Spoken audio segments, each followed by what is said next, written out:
All right, what's up, Title? We got Sunday Funday. We got a banger of a workout for you.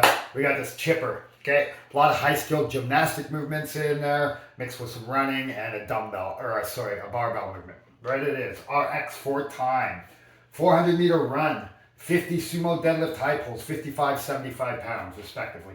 50 handstand push-ups, 400-meter run, 20 bar muscle-ups, 200-foot dumbbell overhead walking lunges with one dumbbell. Okay, so one arm locked out overhead. Level 2, we're gonna 400-meter run, 50 sumo deadlift high pulls, same weight, 55, 75, 30 handstand push-ups instead of 50, 20 chest to bar pull-ups instead of bar muscle-ups.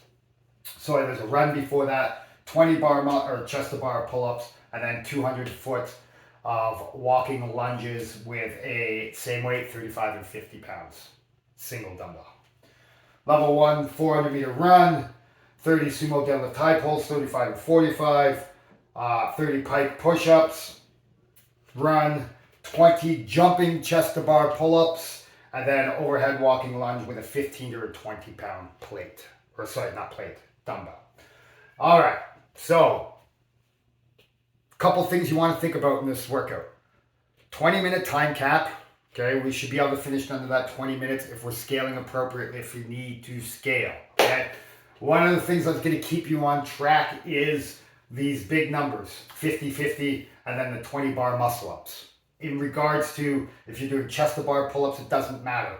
We should be thinking of doing 50 sumo deadlift high pulls at that weight in 5 sets or less.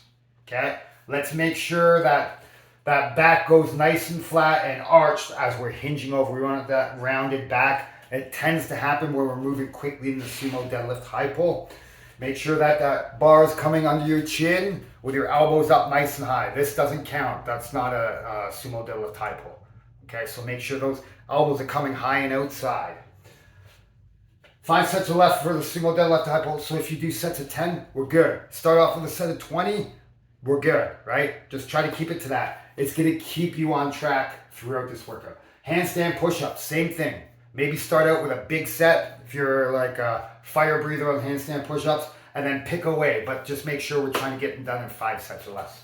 Bar muscle-ups, let's try to keep that to under 3 minutes. Okay, so like 3s and 2s are okay, but like if you're taking 5-6 minutes to do these bar muscle-ups, that time's going to get away from you. Okay, the runs. First one, somewhere about 2:05, somewhere in there. The second one, maybe 2:15, 2:30. We're probably still good, all right? Any longer than that, we want to think about cutting down the run a little bit and keeping that intensity. This workout is not about, oh, yeah, I done 3 bar muscle ups, but now I have to rest for 6 minutes, right? It's about chipping off hunks that we can handle and keeping the workout moving. Right, so scale accordingly if we need to. Scaling options, chest to bar pull-ups, right? If we don't have bar muscle-ups, chest to bar pull-ups, jumping chest to bar pull-ups, jumping pull-ups, ring rows, handstand push-ups.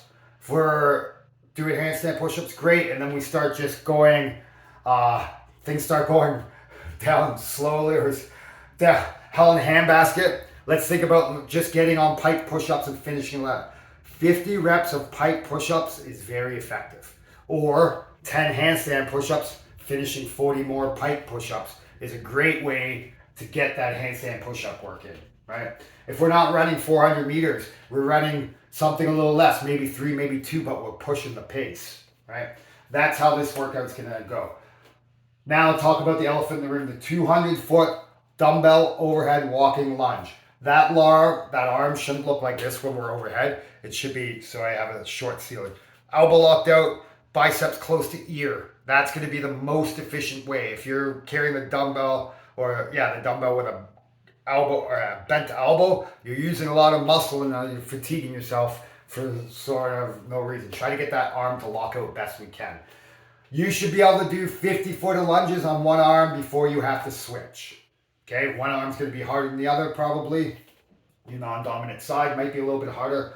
After you finish your sumo deadlift high pulls, let's try to clear the floor and move everything to the side where the dumbbells are stored.